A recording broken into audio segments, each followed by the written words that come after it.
ਕਰਤਾ ਪੁਰਖ ਨਿਰਭਉ ਨਿਰਵੈਰ ਅਕਾਲ ਮੂਰਤ ਅਜੂਨੀ ਸਭੰ ਗੁਰ ਪ੍ਰਸਾਦ ਜਪ ਆਦਿ ਸੱਚ ਜੁਗਾਦਿ ਸੱਚ ਹੈ ਵੀ ਸੱਚ ਨਾਨਕ ਹੋਸੀ ਵੀ ਸੱਚ ਹਉ ਆਇਆ ਦੂਰੋਂ ਚੱਲ ਕੇ ਮੈਂ ਤਕੀ ਤਉ ਸਰਣਾਏ ਜੀਓ ਮੈਂ ਆਸਾ ਰੱਖੀ ਚਿਤ ਮਹਿ ਮੇਰਾ ਸਭੋ ਦੁੱਖ ਗਵਾਏ ਜੀਓ ਮੈਂ ਗਰੀਬ ਸਜ ਟੇਕ ਤੂੰ ਮੇਰੇ ਸਤਿਗੁਰ ਪੂਰੇ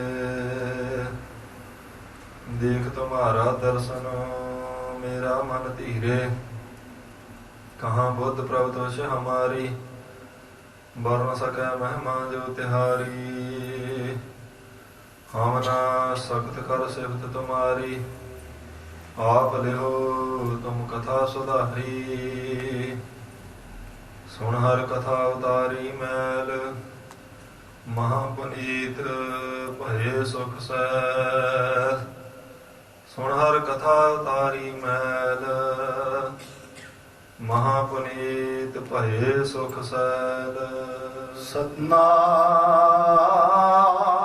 ਸ੍ਰੀ ਵਾਹਿਗੁਰੂ ਸਾਹਿਬ ਜੀਓ ਸਤਿਗੁਰ ਅੱਗੇ ਅਰਦਾਸ ਕਰ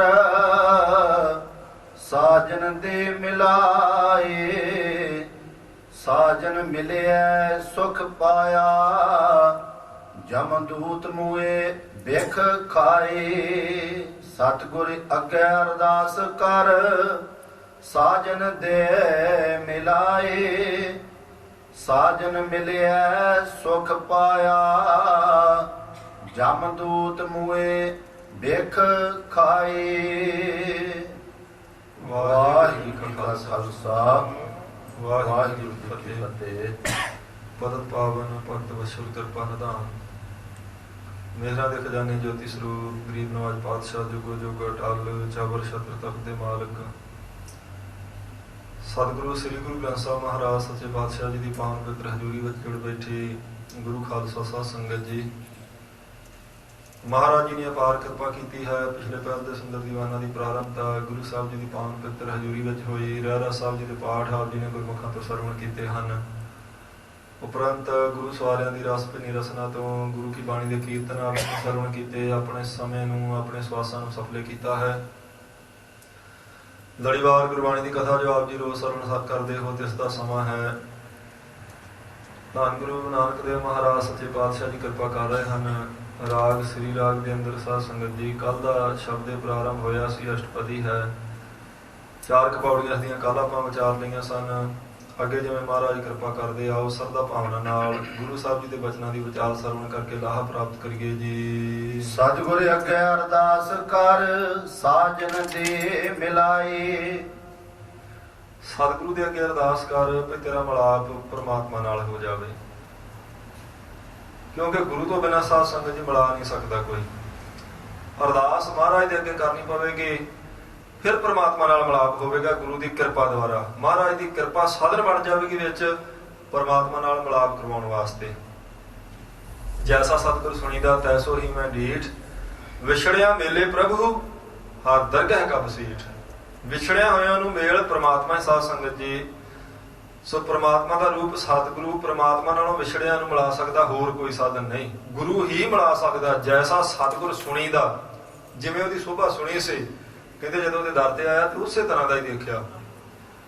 ਵਿਛੜਿਆ ਮੇਲੇ ਪ੍ਰਭੂ, ਜਿਹੜੇ ਪ੍ਰਭੂ ਤੋਂ ਵਿਛੜ ਚੁੱਕੇ ਸਨ। ਹਰ ਦਰਗਹਿ ਕਾ ਬਸੀਠ, ਬਸੀਠ ਕਹਿੰਦੇ ਸਾਧ ਸੰਗਤ ਜੀ ਵਕੀਲ ਨੂੰ, ਵਿਚੋਲੇ ਨੂੰ। ਕਹਿੰਦੇ ਹਰੀ ਦਰਗਾਹ ਦਾ ਵਿਚੋਲਾ ਗੁਰੂ ਹੀ ਹੈ। ਇਸ ਕਰਕੇ ਗੁਰੂ ਅੱਗੇ ਅਰਦਾਸ ਕਰ ਤੇਰਾ ਮਿਲਾਪ ਪ੍ਰਮਾਤਮਾ ਨਾਲ ਹੋ ਜਾਵੇ। ਸਾਜਨ ਮਿਲਿਆ ਸੁਖ ਪਾਇਆ ਜਮਦੂਤ ਮੂਏ ਬਿਖ ਖਾਏ। ਉਹ ਸੱਜਣਤਾ ਹੀ ਨਿਭਾਉਣ ਵਾਲਾ ਪ੍ਰਮਾਤਮਾ ਜਦੋਂ ਸਾਧ ਸੰਗਤ ਜੀ ਮਿਲ ਜਾਵੇ, ਕਿਸੇ ਦੇ ਹਿਰਦੇ ਵਿੱਚ ਸਾਖਸ਼ਾਤ ਹੋ ਆਵੇ ਤੇ ਫਿਰ ਬਹੁਤ ਭਾਰੀ ਆਤਮਿਕ ਸੁੱਖ ਦੀ ਪ੍ਰਾਪਤੀ ਹੈ। ਫਿਰ ਕਿਸੇ ਤਰ੍ਹਾਂ ਦਾ ਵੀ ਦੁੱਖ ਸਾਧ ਸੰਗਤ ਜੀ ਬੰਦੇ ਨੂੰ ਵਿਆਕਲ ਨਹੀਂ ਕਰਦਾ।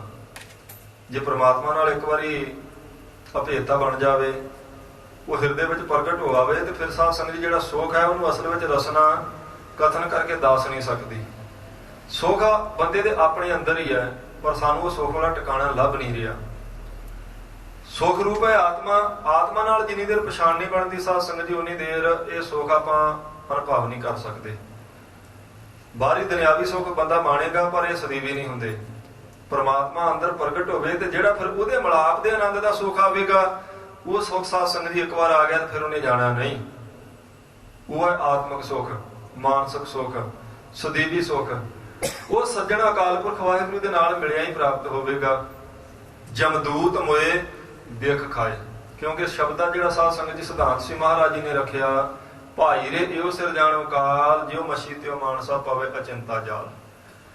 ਕਾਲ ਦਾ ਸਾਧ ਸੰਗਤ ਜੀ ਪ੍ਰਸੰਗ ਮਹਾਰਾਜ ਜੀ ਨੇ ਸ਼ੁਰੂ ਕੀਤਾ ਸੀ। ਭਰਾਵਾ ਸਿਰ ਤੇ ਕਾਲ ਨੂੰ ਇਉਂ ਹਾਜ਼ਰ ਜਾਣ, ਪਤਾ ਨਹੀਂ ਕਿਹੜੇ ਵੇਲੇ ਤੈਨੂੰ ਫੜ ਲੇਗਾ। ਜਿਵੇਂ ਮੱਛੀ ਨੂੰ ਜਾਲ ਨੇ ਪਤਾ ਨਹੀਂ ਕਿਹੜੇ ਵੇਲੇ ਸਾਧ ਸੰਗਤ ਜੀ ਪੈ ਜਾਣਾ, ਕਾਬੂ ਕਰ ਲੈਣਾ। ਇਸੇ ਤਰ੍ਹਾਂ ਕਾਲ ਤੇਰੇ ਸਿਰ ਤੇ ਆ, ਪਤਾ ਨਹੀਂ ਕਿਹੜੇ ਵੇਲੇ ਕਾਲ ਭਾਰੀ ਹੋ ਜਾਵੇ।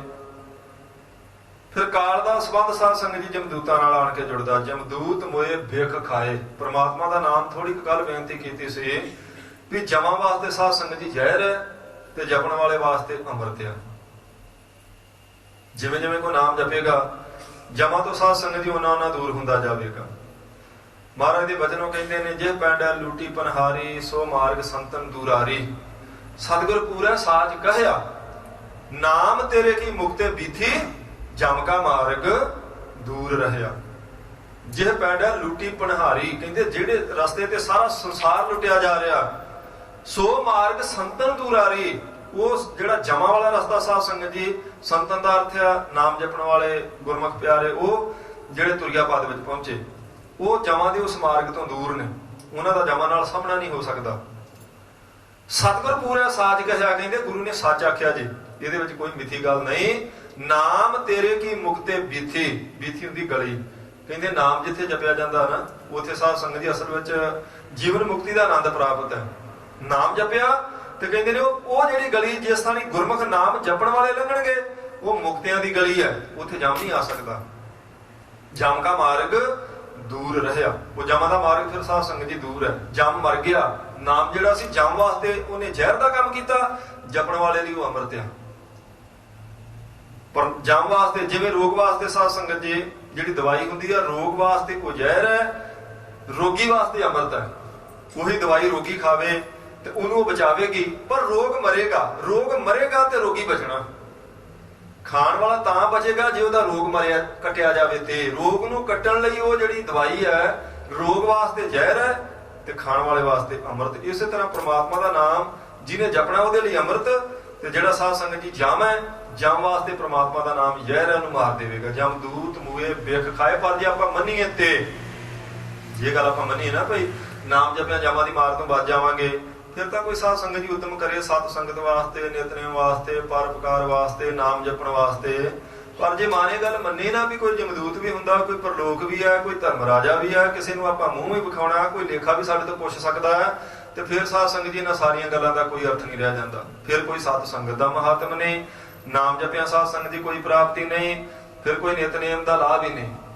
ਕਿਉਂਕਿ ਜੇ ਇਹਦਾ ਸਾਰਾ ਲਾਭ ਸਾਧ ਸੰਗਤ ਜੀ ਅਸਲ ਵਿੱਚ ਸਾਡੇ ਅੰਦਰ ਨਾਲ, ਸਾਡੇ ਅੰਤਸ਼ਕਰਨ ਨਾਲ ਸੰਬੰਧ ਰੱਖਦਾ। ਦੁਨਿਆਵੀ ਸੁੱਖ ਤਾਂ ਇਹ ਦੇਵੇਗਾ ਹੀ ਦੇਵੇਗਾ, ਪਰ ਇਹਦਾ ਕੁਝ ਅਸਰ ਸਾਧ ਸੰਗਤ ਜੀ ਉੱਥੇ ਵੀ ਹੋਵੇਗਾ ਜਿੱਥੇ ਦੁਨੀਆ ਦੀ ਕੋਈ ਤਾਕਤ ਕੰਮ ਨਾ ਕਰੇਗੀ, ਜਿੱਥੇ ਸਿਰਫ ਜਮ ਹੋਣਗੇ ਪੁੱਛਣ ਵਾਲੇ ਤੇ ਦੱਸਣ ਲਈ ਜੀਵ ਆਤਮਾ ਹੋਵੇਗੀ। ਨਾਮ ਉੱਥੇ ਵੀ ਸਹਾਈ ਹੋਵੇਗਾ। ਪਰ ਜੇ ਆਪਾਂ ਮੰਨੀਏ, ਤੇ ਜੇ ਮੰਨੀਏ ਨਾ, ਤੇ ਫਿਰ ਕੋਈ ਜਮ ਨਹੀਂ, ਕੋਈ ਧਰਮ ਰਾਜਾ ਨਹੀਂ, ਕੋਈ ਪਰਲੋਕ ਨਹੀਂ, ਕੋਈ ਲੇਖਾ ਨਹੀਂ। ਪਰ ਅਸਲ ਵਿੱਚ ਆਪਾਂ ਆਪਣੀ ਦਲੀਲ ਨਾਲ ਨਹੀਂ ਸਾਧ ਸੰਗਤ ਜੀ ਫੈਸਲਾ ਕਰਨਾ। ਜੇ ਤੇ ਆਪਾਂ ਆਪ ਕਰਾਂਗੇ ਤੇ ਫਿਰ ਸੁਭਾਅ ਸਾਰਿਆਂ ਦਾ ਵੱਖੋ ਵੱਖਰਾ ਹੁੰਦਾ। ਜਿਹੜਾ ਆਪਣੀ ਮਰਜ਼ੀ ਕਰਨਾ ਚਾਹੁੰਦਾ, ਉਹਦੇ ਵਾਸਤੇ ਕੋਈ ਪਰਲੋਕ ਨਹੀਂ ਹੈ। ਸਰੀਰ ਮੁੱਕ ਗਿਆ, ਇਹਦਾ ਵਜੂਦ ਖਤਮ ਹੋ ਗਿਆ, ਇੱਥੇ ਹੀ ਸਾਰੀ ਗੱਲ ਮੁੱਕ ਗਈ, ਇਹਦੋਂ ਅੱਗੇ ਕੁਝ ਨਹੀਂ। ਪਰ ਗੁਰੂ ਸਾਹਿਬ ਨੂੰ ਪੁੱਛਾਂਗੇ, ਮਹਾਰਾਜ ਤੁਹਾਡਾ ਕੀ ਖਿਆਲ ਹੈ ਵੀ ਕੋਈ ਜਮਦੂਤ, ਕੋਈ ਧਰਮਰਾਜ, ਕੋਈ ਪਰਲੋਕ, ਕੋਈ ਲੇਖਾ ਜੋਖਾ ਹੈ ਕਿ ਜਾਂ ਨਹੀਂ? ਵੀ ਬੰਦੇ ਦਾ ਸਰੀਰ ਮੁੱਕ ਗਿਆ, ਇੱਥੇ ਹੀ ਸਾਰਾ ਕੁਝ ਖਤਮ ਹੋ ਜਾਣਾ, ਕਿ ਜਾਂ ਅੱਗੇ ਵੀ ਕੋਈ ਗੱਲ ਚੱਲੇਗੀ? ਤੇ ਮਹਾਰਾਜ ਦੇ ਸਾਧ ਸੰਗਤ ਜੀ ਕੁਝ ਬਚਨ ਆਪਾਂ ਇੱਥੇ ਵਿਚਾਰੀਏ। ਹਜੂਰ ਕਹਿੰਦੇ ਨੇ, ਨਾਨਕ ਜੀ ਉਪਾਇ ਕੈ ਲਿਖ ਨਾਵੈ ਧਰਮ ਬਹਾਲਿਆ, ਉੱਥੇ ਸੱਚੇ ਹੀ ਸੱਚ ਨਿਬੜਿਆ, ਚੁਣ ਵੱਖ ਕੱਢੇ ਜਜਮਾਲਿਆ। ਹੁਣ ਇਹਦੇ ਅਰਥ ਜਿੱਥੋਂ ਮਰਜ਼ੀ ਸਾਧ ਸੰਗਤ ਜੀ ਕਰਵਾ ਲਓ, ਇਹ ਅਰਥ ਇਹੀ ਨਿਕਲਣਗੇ ਵੀ ਪ੍ਰਮਾਤਮਾ ਨੇ ਸ੍ਰਿਸ਼ਟੀ ਪੈਦਾ ਕੀਤੀ ਤੇ ਇਹਦੇ ਸ੍ਰਿਸ਼ਟੀ ਦੇ ਲੇਖੇ ਜੋਖੇ ਵਾਸਤੇ ਧਰਮਰਾਜ ਬਿਠਾਲਿਆ ਹੋਇਆ ਉਹਨੇ। ਨਾਨਕ ਜੀ ਉਪਾਇ ਕੈ ਲਿਖ ਨਾਵੈ ਧਰਮ ਬਹਾਲਿਆ, ਉੱਥੇ ਸੱਚੇ ਹੀ ਉੱਥੇ ਕਿੱਥੇ? ਇੱਥੇ ਨਹੀਂ, ਕਿਤੇ ਵੀ ਦੁਨੀਆ ਉੱਤੇ ਨਹੀਂ, ਉੱਥੇ ਜਿੱਥੇ ਧਰਮ ਰਾਜਾ ਉੱਥੇ ਸੱਚੇ ਹੀ ਸੱਚ ਨਿਬੜਿਆ, ਚੁਣ ਵੱਖ ਕੱਢੇ ਜਜਮਾਲਿਆ, ਥਾਲ ਨਾ ਪਾਏ ਨੇ ਕੂੜਿਆੜ, ਮਹ ਕਾਲਾ ਦੋਜਕ ਚਾਲਿਆ, ਤੇਰਾ ਨਾਏ ਰੱਤੇ ਸੇ ਜਿਣ ਗਏ, ਹਾਰ ਗਏ ਸੇ ਠਾਗਣ ਵਾਲਿਆ, ਲਿਖ ਨਾਵੇ ਧਰਮ ਬਹਾਲਿਆ। ਮਹਾਰਾਜ ਦੇ ਵਚਨ ਆ, ਉਹ ਕਹਿੰਦੇ ਨੇ ਉੱਥੇ ਨਾਮ ਦਾ, ਤੇਰੇ ਕੀਤੇ ਕਰਮਾਂ ਦਾ ਸਾਰਾ ਲੇਖਾ ਜੋਖਾ ਹੋਵੇਗਾ। ਇਸ ਲੇਖੇ ਜੋਖੇ ਵਾਸਤੇ ਕਿਸੇ ਧਰਮ ਦੀ ਡਿਊਟੀ ਲੱਗੀ ਹੈ, ਇਹ ਲੇਖਾ ਜੋਖਾ ਤੈਨੂੰ ਦੇਣਾ ਪਵੇਗਾ, ਤੇਰੇ ਤੋਂ ਪੁੱਛਿਆ ਜਾਵੇਗਾ। ਫਿਰ ਦੂਜਾ ਪ੍ਰਮਾਣ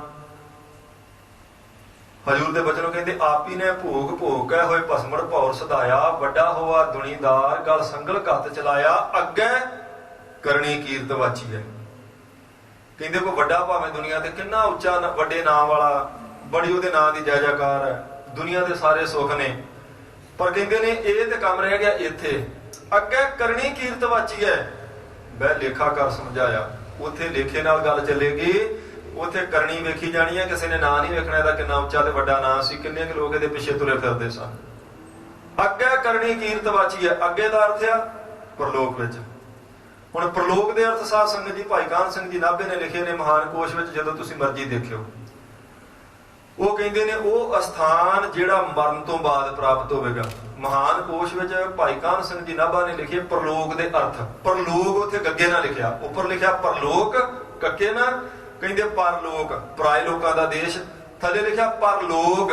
ਪਰਲੋਕ ਉਹਨਾਂ ਨੇ ਇਹ ਲਿਖਿਆ ਭਾਈ ਕਾਹਨ ਸਿੰਘ ਜੀ ਨੇ, ਉਹ ਅਸਥਾਨ ਜਿਹੜਾ ਮੌਤ ਤੋਂ ਬਾਅਦ ਪ੍ਰਾਪਤ ਹੋਵੇਗਾ। ਇਹ ਲੋਕ ਸੁਖੀਏ, ਪਰਲੋਕ ਸਹੇਲੇ। ਜੇ ਲੋਕ ਦੀ ਗੱਲ ਚੱਲੀ, ਪਰਲੋਕ ਦੀ ਨਾਲ ਹੀ ਹੈ। ਐਥੇ ਉੱਥੇ ਰਖਵਾਲਾ ਪ੍ਰਭ ਸਤਿਗੁਰ ਦੀਨ ਦਿਆਲਾ, ਐਥੇ ਇਸ ਦੁਨੀਆ ਤੇ, ਉੱਥੇ ਪਰਲੋਕ ਵਿੱਚ। ਜਿੱਥੇ ਇੱਥੇ ਆਵੇਗਾ ਉੱਥੇ ਨਾਲ ਹੀ ਆਉਣਾ, ਜਿੱਥੇ ਲੋਕ ਆ ਗਿਆ ਪਰਲੋਕ ਦੀ ਗੱਲ ਸਾਧ ਸੰਗਤ ਜੀ ਨਾਲ ਹੀ ਚੱਲੇਗੀ ਉੱਥੇ। ਇੱਥੇ ਉੱਥੇ ਰਖਵਾਲਾ ਪ੍ਰਭ ਸਤਿਗੁਰ ਦੀਨ, ਇੱਥੇ ਤੇ ਉੱਥੇ ਉਹ ਦੀਨਾਂ ਤੇ ਦਇਆ ਕਰਨ ਵਾਲਾ ਸਤਿਗੁਰੂ ਦੋਵਾਂ ਥਾਵਾਂ ਤੇ ਰੱਖਿਆ ਕਰਦਾ। ਇਹਦਾ ਅਰਥ ਹੈ ਵੀ ਇਸ ਥਾਂ ਤੋਂ ਬਿਨਾਂ ਵੀ ਕੋਈ ਥਾਂ ਹੈ ਜਮਦੂਤ ਮੂਹਰੇ ਬਿਖ ਖਾਏ, ਜਿੱਥੇ ਸਾਧ ਸੰਗਤ ਜੀ ਸਾਹਮਣੇ ਜਮਦੂਤਾਂ ਨਾ ਹੋਵੇਗਾ। ਫਿਰ ਗੁਰੂ ਸਾਹਿਬ ਜੀ ਦਾ ਇੱਕ ਹੋਰ ਬਚਨ ਹਜੂਰ ਦੇ ਬਚਨ ਨੇ, ਜਿਨੀ ਐਸਾ ਹਰ ਨਾਮ ਨਾ ਚੇਤਿਓ ਸੇ ਕਾਹੇ ਜਗ ਆਏ ਰਾਮ ਰਾਜੇ। ਕਿਉਂਕਿ ਪ੍ਰਸੰਗ ਵਿੱਚ ਸਾਧ ਸੰਗਤ ਦੀ ਜ਼ਿਕਰ ਜਮਦੂਤਾਂ ਦਾ ਆ ਗਿਆ। ਆਪਾਂ ਇਹ ਵੇਖਾਂਗੇ ਕੋਈ ਜਮਦੂਤ ਹੈ ਕਿ ਮਹਾਰਾਜ ਨੇ ਸਿਰਫ ਡਰਾਉਣ ਲਈ ਨਾਮ ਲੈ ਦਿੱਤਾ ਵੀ ਚਲੋ ਡਰ ਕੇ ਬੰਦੇ ਬਣੇ ਰਹਿਣਗੇ। ਕੋਈ ਹੈ ਵੀ ਕਿ ਸਿਰਫ ਡਰਾਵਾ ਹੀ ਹੈ। ਉਹਦੇ ਲਈ ਕੁਝ ਪ੍ਰਮਾਣ ਸਾਂਝੇ ਕਰਦਾ। ਮਹਾਰਾਜ ਦੇ ਬਚਨੋਂ ਕਹਿੰਦੇ ਨੇ, ਜਿਨੀ ਐਸਾ ਹਰ ਨਾਮ ਨਾ ਚੇਤਿਓ ਸੇ ਕਾਹੇ ਜਗ ਆਏ ਰਾਮ ਰਾਜੇ। ਹੁਣ ਵੱਤੇ ਹਰ ਨਾਮ ਨਾ ਬੀਜਿਓ, ਅੱਗੇ ਭੁੱਖਾ ਕਿਆ ਖਾਏ। ਫਿਰ ਕਹਿੰਦੇ ਨੇ ਇਸ ਸ਼ੰਤ ਦੀ ਸਾਧ ਸੰਗਤ ਜੀ ਅਖੀਰਲੀ ਪੌੜੀ ਤੇ, ਮਨ ਮੁਖਾਂ ਨੂੰ ਫਿਰ ਜਨਮ ਹੈ ਨਾਨਕ ਹਰ ਪਾਏ। ਇਹਦਾ ਅਰਥ ਹੈ ਜਿਹੜੇ ਬੰਦੇ ਨੇ ਆਪਣੀ ਮਰਜ਼ੀ ਕੀਤੀ। ਮਨਮੁਖ ਦੀ ਕੀ ਨਿਸ਼ਾਨੀ ਹੈ? ਗੁਰੂ ਦੇ ਦੱਸੇ ਤੇ ਨਾ ਚੱਲੇ, ਆਪਣੀ ਮਰਜ਼ੀ ਕਰੇ। ਕਹਿੰਦੇ ਮਨਮੁਖ ਵਾਸਤੇ ਫਿਰ ਜਨਮ ਜੇ। ਇਹਦਾ ਮਤਲਬ ਵੀ ਆਹ ਜਨਮ ਮੁੱਕ ਗਿਆ, ਅੱਗੇ ਫਿਰ ਕੋਈ ਗੱਲ ਚੱਲੇਗੀ, ਕੁਝ ਨਾ ਕੁਝ ਲੇਖਾ ਜੋਖਾ ਹੋਵੇਗਾ, ਤੇ ਉਹਦੇ ਅਨੁਸਾਰ ਫਿਰ ਕੌਣ ਫੈਸਲਾ ਕਰੇਗਾ ਵੀ ਕੌਣ ਗੁਰਮੁਖ ਹੈ ਤੇ ਕੌਣ ਮਨਮੁਖ ਹੈ। ਹਜੂਰ ਨੇ ਬਚਨ ਕਰਤੇ, ਮਨਮੁਖਾਂ ਨੂੰ ਫਿਰ ਜਨਮ ਹੈ ਨਾਨਕ ਹਰ ਭਾਏ। ਕਹਿੰਦੇ ਮਨਮੁਖਾਂ ਲਈ ਫਿਰ ਜਨਮ ਆ, ਪਰ ਫੈਸਲਾ ਕੌਣ ਕਰੇਗਾ ਮਨਮੁਖ ਕੌਣ ਆ? ਇੱਥੇ ਤੇ ਕੋਈ ਨਹੀਂ ਮਨਮੁਖ। ਆਪਣੀ ਸੁਰਤ ਅਨੁਸਾਰ, ਆਪਣੀ ਸੋਝੀ ਨਾਲ ਤਾਂ ਸਾਰੇ ਗੁਰਮੁਖ ਨੇ। ਮੈਂ ਆਪਣੀ ਥਾਂ ਤੇ ਗੁਰਮੁਖ ਹਾਂ, ਦੂਜਾ ਆਪਣੀ ਥਾਂ ਤੇ ਗੁਰਮੁਖ ਹੈ, ਤੀਜਾ ਆਪਣੀ ਥਾਂ ਤੇ, ਪਰ ਕੋਈ ਫੈਸਲਾ ਕਰੇਗਾ ਸਾਡੇ ਕਰਮਾਂ ਨੂੰ ਵੇਖ ਕੇ ਵੀ ਕੌਣ ਗੁਰਮੁਖ ਹੈ ਕੌਣ ਮਨਮੁਖ ਹੈ। ਜਿਹੜਾ ਮਨਮੁਖ ਆ ਉਹਨੂੰ ਫਿਰ ਜਨਮ ਦੁਬਾਰਾ ਲੈਣਾ ਪਵੇਗਾ। ਉਹਦਾ ਫੈਸਲਾ ਕਰਨ ਲਈ ਕਿਤੇ ਨਾ ਕਿਤੇ ਸਾਧ ਸੰਗਤ ਜੀ ਕੋਈ ਗੱਲ ਚੱਲਦੀ ਹੈ। ਰੋਜ਼ ਜਪਜੀ ਸਾਹਿਬ ਦਾ ਸ਼ਲੋਕ ਤੁਸੀਂ ਸੁਣਦੇ ਤੇ ਪੜ੍ਹਦੇ ਜੇ। ਸ਼ਲੋਕ ਪਾਵਨ ਗੁਰੂ ਪਾਣੀ ਪਿਤਾ ਮਾਤਾ ਧਰਤ ਮਹੱਤ, ਦਿਵਸ ਰਾਤ ਦਾਈ ਦਾਇਆ, ਖੇਲਾ ਸਗਲ ਜਗਤ, ਚੰਗਿਆਈਆਂ ਬੁਰਾਈਆਂ ਵਾਚੈ ਧਰਮ ਹਦੂਰ। ਇਹਦੇ ਪੜੋ ਅਰਥ ਕਿਤੇ ਵੀ ਉਹ ਕਹਿੰਦੇ ਚੰਗੇ ਤੇ ਮੰਦੇ ਜਿੰਨੇ ਤੇਰੇ ਕਰਮ ਨੇ ਇਹ ਧਰਮ ਰਾਜੇ ਦੀ ਹਜ਼ੂਰੀ ਚ ਵਾਚੇ ਜਾਣਗੇ, ਤੂੰ ਛੁੱਟ ਨਹੀਂ ਸਕਦਾ। ਚੰਗਿਆਈਆਂ ਬੁਰਾਈਆਂ ਵਾਚੈ ਧਰਮ ਹਦੂਰ, ਕਰਮੀ ਆਪੋ ਆਪਣੀ ਕੇ ਨੇੜੇ ਕੇ ਦੂਰ। ਆਪਣੇ ਕੀਤੇ ਕਰਮਾਂ ਕਰਕੇ, ਤੇਰੇ ਅਮਲਾਂ ਕਰਕੇ ਤੂੰ ਨੇੜੇ ਵੀ ਜਾ ਸਕਦਾ ਤੇ ਦੂਰ ਵੀ ਜਾ ਸਕਦਾ। ਕਈ ਨੇੜੇ ਨੇ, ਕਈ ਦੂਰ ਨੇ। ਇਹਦਾ ਅਰਥ ਹੈ ਵੀ ਕਿਤੇ ਨਾ ਕਿਤੇ ਕਰਮਾਂ ਦੀ ਗਤੀ ਸਾਧ ਸੰਗਤ ਜੀ ਵਿਚਾਰੀ ਜਾਵੇਗੀ। ਕਿਤੇ ਕਰਮ ਦੇਖੇ ਜਾਣਗੇ ਵੀ ਇਹਨੇ ਚੰਗੇ ਕੀਤੇ ਕਿ ਮੰਦੇ ਕੀਤੇ ਆ। ਫਿਰ ਜਪਜੀ ਸਾਹਿਬ ਦਾ ਇੱਕ ਬਚਨ ਮਹਾਰਾਜ ਦਾ ਹਜੂਰ ਦੇ ਫਰਮਾਨ ਉਹ ਕਹਿੰਦੇ ਨੇ, ਪੁੰਨੀ ਪਾਪੀ ਆਖਣ ਨਾਹੇ। ਪੁੰਨ ਤੇ ਪਾਪ ਗੁਰਮੁਖੋ ਸਿਰਫ ਆਖਣ ਲਈ ਨਹੀਂ ਹੁੰਦੇ ਵੀ ਡਰਾਵਾ ਦਿੱਤਾ ਤੇ ਚਲੋ ਜੀ ਗੱਲ ਕੀਤੀ ਤੇ ਖਤਮ, ਨਹੀਂ। ਕਹਿੰਦੇ ਪੁੰਨੀ ਪਾਪੀ ਆਖਣ ਨਾਹੇ, ਕਰ ਕਰ ਕਰਨਾ ਲਿਖ ਲਿਆ ਜਾਹੋ, ਆਪੇ ਬੀਜ ਆਪੇ ਹੀ ਖਾਹੋ। ਕਹਿੰਦੇ ਇਹ ਕਰੇਗਾ ਤੇ ਲਿਖ ਕੇ ਲੈ ਕੇ ਜਾਵੇਂਗਾ ਮੱਥੇ ਤੇ ਲਿਖ। ਇਹ ਸਿਰਫ ਆਖਣ ਲਈ ਨਹੀਂ, ਕੋਈ ਪੁੰਨ ਤੇ ਪਾਪ ਦਾ ਡਰਾਵਾ ਹੀ ਦਿੱਤਾ, ਆਖਣ ਲਈ ਨਹੀਂ, ਕਹਿਣ ਮਾਤਰ ਵਾਸਤੇ ਨਹੀਂ। ਇਹ ਕਰਨ ਵਾਲਾ ਕਾਰਜ ਆ। ਕਿਸੇ ਨੇ ਪੁੰਨ ਕੀਤੇ, ਕਿਸੇ ਨੇ ਪਾਪ ਕੀਤਾ। ਪੁੰਨ ਵਾਲਾ ਵੀ ਪਾਪ ਵਾਲਾ ਵੀ ਇਹਨੂੰ ਪ੍ਰਾਰਬਧ ਬਣਾ ਕੇ ਲਿਖ ਕੇ ਨਾਲ ਲੈ ਕੇ ਜਾਵੇਗਾ। ਕਰ ਕਰ ਕਰਨਾ ਲਿਖ ਲੈ ਜਾਹੋ, ਆਪੇ ਬੀਜ ਆਪੇ ਹੀ ਖਾਹੋ। ਕੋਈ ਪੁੰਨ ਬੀਜੇ ਉਹਦਾ ਫਲ ਖਾਣਾ ਪਵੇਗਾ, ਕੋਈ ਪਾਪ ਬੀਜਦਾ ਤੇ ਉਹਦਾ ਵੀ ਫਲ ਖਾਣਾ ਪਵੇਗਾ। ਫਲ ਤੋਂ ਨਹੀਂ ਬਚ ਸਕਦਾ। ਇਹਦਾ ਅਰਥ ਹੈ ਇਹਨਾਂ ਪੁੰਨਾਂ ਤੇ ਪਾਪਾਂ ਦੀ ਕਿਤੇ ਵਿਚਾਰ ਹੋਵੇਗੀ। ਕੋਈ ਥਾਂ ਐਸਾ ਹੈ ਜਿੱਥੇ ਸਰੀਰ ਛੱਡਣ ਤੋਂ ਬਾਅਦ ਵੀ ਸਾਧ ਸੰਗਤ ਜੀ ਲੇਖਾ ਰੱਬ ਮੰਗੇਸੀਆ ਬੈਠਾ ਕੱਢ ਵਹੀ ਤਲਬਾ ਪੌਸਣ ਆਕੀਆਂ, ਬਾਕੀ ਜਿਨ੍ਹਾਂ ਰਹੀ, ਕਹਿੰਦੇ ਜਿਨ੍ਹਾਂ ਦੀ ਬਾਕੀ ਬਚਦੀ ਹੈ ਨਾ ਲੇਖੇ ਵਾਲੀ, ਉਹਨਾਂ ਨੂੰ ਦੇਣਾ ਹੀ ਪੈਣਾ ਲੇਖਾ, ਕਿਉਂਕਿ ਲੇਖੇ ਲਈ ਕੋਈ ਨਾ ਕੋਈ ਬੈਠਾ। ਕਿਸੇ ਨੇ ਹਿਸਾਬ ਕਿਤਾਬ ਮੰਗਣਾ, ਇਸ ਲੇਖੇ ਤੋਂ ਛੁੱਟ ਨਹੀਂ ਸਕਦਾ। ਫਿਰ ਕੋਈ ਪ੍ਰਲੋਕ ਸਾਧ ਸੰਗਤ ਜੀ ਹੈ ਤਾਂ ਹੀ ਗੱਲ ਚੱਲੀ। ਜਮਦੂਤਾਂ ਦਾ ਕੋਈ ਨਾ ਕੋਈ ਸਾਧ ਸੰਗਤ ਜੀ ਅਸਲ ਵਿੱਚ ਰੋਲ ਸੀ ਸਾਡੀ ਜ਼ਿੰਦਗੀ ਵਿੱਚ। ਜੇ ਇਸ ਸਰੀਰ ਵਿੱਚ ਨਹੀਂ ਤੇ ਜੀਵਾਤਮਾ ਨਾਲ ਕੋਈ ਸੰਬੰਧ ਹੈ ਤਾਂ ਮਹਾਰਾਜ ਨੇ ਬਚਨ ਕੀਤਾ, ਜਮਦੂਤ ਮੂਏ ਬਿਖ ਖਾਏ। ਨਾਮ ਜਪਣ ਵਾਲਿਆਂ ਦਾ ਸਾਧ ਸੰਗਤ ਜੀ ਜਮਦੂਤ ਕੁਝ ਨਹੀਂ ਵਿਗਾੜ ਸਕਦੇ, ਕਿਉਂਕਿ ਨਾਮ ਉਹਨਾਂ ਲਈ ਜ਼ਹਿਰ ਹੈ ਤੇ ਜਮਦੂਤ ਮਰ ਗਿਆ ਸਮਝ ਲਓ ਉਹਦੇ ਵਾਲੇ ਲੇਖੇ ਚੋਂ। ਉਥੇ ਜਮਦੂਤ ਕੁਝ ਨਹੀਂ ਕਰ ਸਕਦਾ, ਕਿਉਂਕਿ ਉਹਨੇ ਆਪਣਾ ਲੇਖਾ ਸਾਧ ਸੰਗਤ ਜੀ ਸਾਫ਼ ਕਰ ਲਿਆ। ਧਰਮ ਰਾਜਾ ਕਹਾਂ ਕਰੇ ਕੋ ਜੋ ਫਾਟਿਓ ਸਗਲੋ ਲੇਖਾ। ਮਹਾਰਾਜ ਦੇ ਬਚਨ ਕਹਿੰਦੇ ਫਿਰ ਜਿਨ੍ਹਾਂ ਦਾ ਲੇਖਾ ਪਾੜ ਦਿੱਤਾ ਨਾ ਮਹਾਰਾਜ ਨੇ ਕਿਰਪਾ ਕਰਕੇ, ਉਹਨਾਂ ਨੂੰ ਧਰਮਰਾਜ ਸਾਧ ਸੰਗਤ ਜੀ ਕੁਝ ਨਹੀਂ ਕਹਿ ਸਕਦਾ। ਕੀ ਕਰੇਗਾ ਜਦੋਂ ਲੇਖੇ ਵਾਲਾ ਕੰਮ ਹੀ ਮੁੱਕ ਗਿਆ, ਜਦੋਂ ਲੇਖਾ ਖਤਮ ਹੀ ਹੋ ਗਿਆ, ਹੁਣ ਫਿਰ ਉਹ ਕੀ ਕਰ ਸਕਦਾ। ਪਰ ਜੇ ਆਪਾਂ ਮੰਨਾਂਗੇ, ਜੇ ਗੁਰੂ ਕੀ ਬਾਣੀ ਨੂੰ ਮੰਨਾਂਗੇ, ਫਿਰ ਮੰਨਣਾ ਪਵੇਗਾ ਵੀ ਲੋਕ ਦੇ ਨਾਲ ਪਰਲੋਕ ਵੀ ਕੋਈ ਹੈ। ਫਿਰ ਹੱਥ ਦੇ ਨਾਲ ਪੱਤ ਦੀ ਗੱਲ ਨਾਲ ਹੀ ਚੱਲਣੀ ਹੈ। ਫਿਰ ਇੱਥੇ ਦੇ ਨਾਲ ਉੱਥੇ ਦੀ ਗੱਲ ਬਿਲਕੁਲ ਚੱਲੇਗੀ। ਦੁਨੀਆ ਦੇ ਨਾਲ ਫਿਰ ਸਾਧ ਸੰਗਤ ਜੀ ਪਰਲੋਕ ਦਾ ਸੰਬੰਧ ਇਉਂ ਆ ਜਿਵੇਂ ਜੀਵ ਆਤਮਾ ਦਾ ਸਰੀਰ ਨਾਲ ਸੰਬੰਧ ਹੈ। ਜਮਦੂਤ ਮੂਏ ਬਿਖ ਖਾਏ, ਸਾਜਨ ਮਿਲਿਆ ਸੁਖ ਪਾਇਆ। ਹਜੂਰ ਦੇ ਬਚਨ ਕਹਿੰਦੇ ਜਦੋਂ ਰੱਬ ਮਿਲ ਪਵੇ ਸਾਧ ਸੰਗਤ ਜੀ, ਉਸ ਵੇਲੇ ਅਸੀਮ ਸੁਖ, ਅਕਹਿ ਸੁਖ, ਜਿਹਨੂੰ ਰਸਨਾ ਦੱਸ ਨਹੀਂ ਸਕਦੀ, ਉਹ ਆਤਮਿਕ ਸੁਖ ਪ੍ਰਾਪਤ ਹੋਵੇਗਾ। ਜਮਦੂਤ ਮਰ ਜਾਣਗੇ ਫਿਰ ਨਾਮ ਰੂਪੀ ਜ਼ਹਿਰ ਨੂੰ ਖਾ ਕੇ ਜੀ। ਨਾਵੇ ਅੰਦਰ ਹੋ ਵਸਾ ਨਾਉ ਵਸੈ ਮਨ ਆਏ। ਕਹਿੰਦੇ ਨਾਮ ਦੇ ਅੰਦਰ ਹੁਣ ਮੈਂ ਵਸਦਾ ਤੇ ਨਾਮ ਮੇਰੇ ਅੰਦਰ ਵਸਦਾ, ਭਾਵ ਨਾਮ ਦੇ ਨਾਲ ਅਭੇਦ ਹੀ ਹੋ ਗਿਆ। ਫਿਰ ਨਾਮ ਅੰਦਰ ਵਾਸਾ ਕਰ ਗਿਆ। ਅਸਲ ਵਿੱਚ ਫਿਰ ਸਾਧ ਸੰਗਤ ਜੀ ਨਾਮ ਜਪਣ ਵਾਲਾ ਨਾਮ ਦਾ ਹੀ ਰੂਪ ਬਣ ਜਾਂਦਾ। ਨਾਵੇਂ ਅੰਦਰ ਹਉ ਵਸਾਂ, ਕਹਿੰਦੇ ਹੁਣ ਮੈਂ ਨਾਮ 'ਚ ਹੀ ਵਸਦਾ। ਮੈਂ ਤੇ ਨਾਮ ਦੋ ਚੀਜ਼ਾਂ ਨਹੀਂ, ਨਾਉ ਵਸੈ ਮਨ ਆਏ। ਹੁਣ ਨਾਮ ਮਨ 'ਚ ਵਸਦਾ, ਮੇਰਾ ਮਨ ਹੀ ਰਹਿ ਗਿਆ, ਨਾਮ ਰੂਪ ਹੀ ਬਣ ਗਿਆ ਹੈ। ਬਾਜ ਗੁਰੂ ਗੁਬਾਰ ਹੈ ਬਿਨ ਸ਼ਬਦ ਬੂਝ ਨਾ ਪਾਏ। ਅਗਲੀ ਪੌੜੀ 'ਚ ਮਹਾਰਾਜ ਕਿਰਪਾ ਕਰਦੇ, ਬਾਜ ਗੁਰੂ ਗੁਬਾਰ ਹੈ। ਇਹਦਾ ਅਰਥ ਹੈ ਗੁਰੂ ਕੋਈ ਐਸੀ ਤਾਕਤ, ਐਸੀ ਸ਼ਕਤੀ ਹੈ ਜਿਸ ਤੋਂ ਬਿਨਾਂ ਸਾਧ ਸੰਗਤ ਜੀ ਅਗਿਆਨ ਦਾ ਕੁੱਪ ਗੁਬਾਰ ਹੀ ਆ। ਉਸ ਅਗਿਆਨ ਦੇ ਹਨੇਰੇ ਨੂੰ ਬਿਨਾਂ ਗੁਰੂ ਤੋਂ ਕੋਈ ਕੱਟ ਨਹੀਂ ਸਕਦਾ। ਬਾਜ ਗੁਰੂ ਗੁਬਾਰ ਹੈ ਬਿਨ ਸ਼ਬਦ ਬੂਝ ਨਾ ਪਾਏ। ਬੂਝ ਦਾ ਅਰਥ ਹੈ ਸੋਝੀ। ਸ਼ਬਦ ਤੋਂ ਬਿਨਾਂ, ਗੁਰੂ ਤੋਂ ਬਿਨਾਂ, ਗੁਰੂ ਦੀ ਕਿਰਪਾ ਤੋਂ ਬਿਨਾਂ ਸਾਧ ਸੰਗਤ ਦੀ ਸੋਝੀ ਨਹੀਂ ਆਉਂਦੀ। ਗੁਰੂ ਦੀ ਕਿਰਪਾ ਤੋਂ ਬਿਨਾਂ ਗਿਆਨ ਦਾ ਕੁੱਪ ਹਨੇਰਾ ਹੀ ਆ ਬੰਦੇ ਦੇ ਅੰਦਰ। ਆਸਾ ਦੀ ਵਾਰ ਦੀ ਪ੍ਰਾਰੰਭਤਾ ਤੁਸੀਂ ਰੋਜ਼ ਗੁਰਮੁਖ ਪਿਆਰੇ ਸੁਣਦੇ ਜੇ ਸਤ ਸੰਗੀ। ਹਜੂਰ ਦੇ ਬਚਨ ਨੇ, ਬਲਹਾਰੀ ਗੁਰਿਆ ਆਪਣੇ ਦਿਵਹਾੜੀ ਸਦਵਾਰ, ਜਿਨ ਮਾਨਸ ਤੇ ਦੇਵਤੇ ਕੀ ਇਹ ਕਰਤ ਨ ਲਾਗੀ ਬਾਰ। ਐਸੇ ਗੁਰੂ ਤੋਂ ਅਸੀਂ ਸਦਕੇ ਜਾਂਦੇ ਆ ਜਿਹੜਾ ਮਨੁੱਖ ਤੋਂ ਸਾਧ ਸੰਗਤ ਜੀ, ਦੇਵਤੇ ਦਾ ਅਰਥ ਹੈ ਪਵਿੱਤਰ, ਜਿਹੜਾ ਇਸ ਮਨ ਦੀ ਪਵਿੱਤਰਤਾ ਧੋ ਕੇ ਉਹਨੂੰ ਪਵਿੱਤਰ ਕਰ ਦਿੰਦਾ ਤੇ ਉਹਨੂੰ ਦੇਰ ਵੀ ਨਹੀਂ ਲੱਗਦੀ। ਫਿਰ ਐਸੇ ਗੁਰੂ ਤੋਂ ਬਲਹਾਰ ਜਾਂਦੇ ਆ। ਫਿਰ ਅਗਲਾ ਸ਼ਲੋਕ ਹੈ, ਜੇ 100 ਚੰਦਾ ਅਗਵੈ ਸੂਰਜ ਚੜੇ ਹਜ਼ਾਰ, ਏਤੇ ਚਾਨਣ ਹੁੰਦਿਆਂ ਗੁਰਬਿਨ ਘੋਰ ਅੰਧਾਰ। ਕਹਿੰਦੇ ਨੇ ਦੇਖੋ 100 ਸੂਰਜ, 100 ਚੰਦਰਮਾ ਤੇ ਹਜ਼ਾਰਾਂ ਸੂਰਜ ਚੜ ਜਾਣ, ਅੰਦਰਲੇ ਘੁੱਪ ਹਨੇਰੇ ਨੂੰ ਸਾਧ ਸੰਗਤ ਜੀ ਗੁਰੂ ਤੋਂ ਬਿਨਾਂ ਕੋਈ ਵੀ ਦੂਰ ਨਹੀਂ ਕਰ ਸਕਦਾ। ਹਾਲਾਂਕਿ ਸੂਰਜ ਇੱਕ ਹੀ ਬਹੁਤ ਹੈ ਚਾਨਣ ਕਰਨ ਲਈ, ਤੇ ਇੱਕ ਚੰਦਰਮਾ ਬਹੁਤ ਹੈ ਸਾਰੀ ਰਾਤ ਲਈ। ਪਰ ਕਹਿੰਦੇ ਨੇ ਇਹੋ ਜਿਹੇ 100 ਚੰਦਰਮਾ ਤੇ ਹਜ਼ਾਰਾਂ ਸੂਰਜ ਹੋਣ, ਤੇਰੇ ਅੰਦਰੋਂ ਹਨੇਰੇ ਨੂੰ ਕੋਈ ਨਹੀਂ ਦੂਰ ਕਰ ਸਕਦਾ ਬਿਨਾਂ ਗੁਰੂ ਤੋਂ। ਪਰ ਗੁਰੂ ਨੂੰ ਤਾਂ ਹੀ ਹੈ ਨਾ ਜੇ ਮੰਨੇ ਤੇ ਭਾਈ ਗੁਰੂ ਸਾਹਿਬ ਵੀ ਕੁਝ ਕਿਰਪਾ ਕਰਨਗੇ, ਇਸ ਲਈ ਨਮਸਕਾਰ ਆਣ ਕੇ ਕਰੇਗਾ ਨਾ ਫਿਰ। ਪਰ ਜੇ ਆਪਣੇ ਮਨ ਨੂੰ ਸਿਆਣਾ ਸਮਝਦਾ, ਫਿਰ ਗੁਰੂ ਦੀ ਸਾਧ ਸੰਗਤ ਦੀ ਬਖਸ਼ਿਸ਼ ਦੀ ਲੋੜ ਨਹੀਂ ਬੰਦਾ ਮੰਨਦਾ। ਫਿਰ ਤਾਂ ਮਹਾਰਾਜ ਦੇ ਬਚਨ ਨੇ, ਨਾਨਕ ਗੁਰੂ ਨਾ ਚੇਤਨੀ ਮਾਨੇ ਆਪਣੇ ਸੁਚੇਤ, ਛੁੱਟੇ ਤਿਲ ਬਵਾੜ ਜੋ ਸੁਣਿਆ ਅੰਦਰ ਖੇਤ, ਖੇਤਾ ਅੰਦਰ ਛੁੱਟਿਆ ਕਹੋ ਨਾਨਕ ਸੋ ਨਾਹਾ, ਫਲੀਆ ਫੁਲੀਆ ਬੱਪੜੇ ਪੀ ਤਨ ਵਿੱਚ ਸਵਾਹ। ਇੱਕ ਪ੍ਰਮਾਣ ਦਿੱਤਾ, ਕਹਿੰਦੇ ਨੇ ਜੇ ਤੂੰ ਆਪਣੇ ਆਪ 'ਚ ਬਹੁਤ ਸਿਆਣਾ ਤੇ ਫਿਰ ਗੁਰੂ ਨੂੰ ਚੇਤੇ ਕਰਨ ਦੀ ਲੋੜ ਹੀ ਨਹੀਂ, ਸਮਝ ਲਾ। ਫਿਰ ਸਿਆਣਪ ਤੇਰੀ ਰੁਕਾਵਟ ਬਣਦੀ ਹੈ। ਸਿਆਣਪ ਬੰਦੇ ਨੂੰ ਚਾਹੀਦੀ ਹੈ ਪਰ ਗੁਰੂ ਦੀਆਂ ਬਖਸ਼ਾਂ ਅੱਗੇ ਨਹੀਂ। ਨਾਨਕ ਗੁਰੂ ਨਾ ਚੇਤਨੀ ਮਨ ਆਪਣੇ ਸੁਚੇਤ, ਜਿਹੜਾ ਆਪਣੇ ਮਨ 'ਚ ਬਹੁਤ ਜ਼ਿਆਦਾ ਸਿਆਣਾ ਤੇ ਸਾਵਧਾਨ ਹੈ, ਉਹ ਕਿੱਥੇ ਗੁਰੂ ਨੂੰ ਚੇਤੇ ਕਰਦਾ। ਛੁੱਟੇ ਤਿਲ ਬਵਾੜ ਜੋ ਕਹਿੰਦੇ ਉਹਦਾ ਫਿਰ ਹਾਲ ਜਿਹੜਾ ਉਹ ਉਸ ਤਿਲ ਵਰਗਾ ਜਿਹੜਾ ਸਾਧ ਸੰਗਤ ਜੀ ਅਸਲ ਵਿੱਚ ਤਿਲ ਜੀ ਦੇ ਅੰਦਰ ਕਾਲਖੀ ਪੈ ਜਾਂਦੀ, ਦਾਣੇ ਨਹੀਂ ਪੈਂਦੇ। ਦੇਖੋ ਜਦੋਂ ਕਿਸਾਨ ਤਿਲਾਂ ਦੀ ਖੇਤੀ ਕਰਦਾ, ਜਦੋਂ ਵੱਢ ਕੇ ਘਰ ਲਿਆਉਂਦਾ ਤਾਂ ਸਿਰਫ ਉਹ ਬੂਟੇ ਲਿਆਵੇਗਾ ਜਿਨ੍ਹਾਂ ਨੂੰ ਫਲ ਲੱਗਾ। ਜਿਹੜੇ ਸਾਧ ਸੰਗਤ ਜੀ ਕਾਲਖ ਵਾਲੇ ਹੁੰਦੇ ਨਾ, ਉਹਨਾਂ ਨੂੰ ਮੁੜ ਕੇ ਉਹ ਉੱਥੇ ਖੜੇ ਰਹਿਣ ਦਿੰਦਾ, ਵੱਢ ਕੇ ਘਰ ਹੀ ਨਹੀਂ ਲਿਆਉਂਦਾ।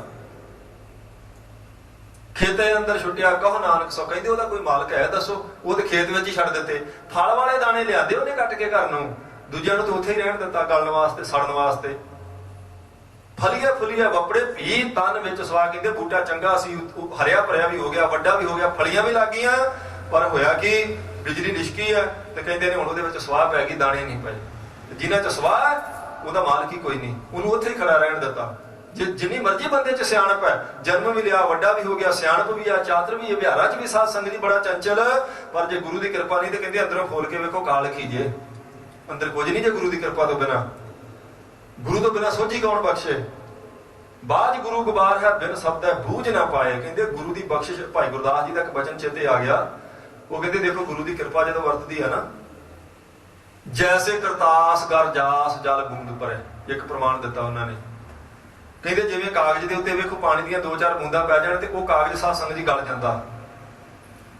ਘ੍ਰਿਤ ਸੰਬੰਧ ਜਲ ਮੱਧ ਸਾਵਧਾਨ ਹੈ, ਪਰ ਕਹਿੰਦੇ ਉਸੇ ਕਾਗਜ਼ ਨੂੰ ਅਗਰ ਘਿਓ ਨਾਲ ਚੋਪੜ ਦਿੱਤਾ ਜਾਵੇ ਤੇ ਫਿਰ ਕਹਿੰਦੇ ਪਾਣੀ 'ਚ ਸੁੱਟੋ ਤੇ ਕਦੀ ਨਾ ਗਲੇਗਾ।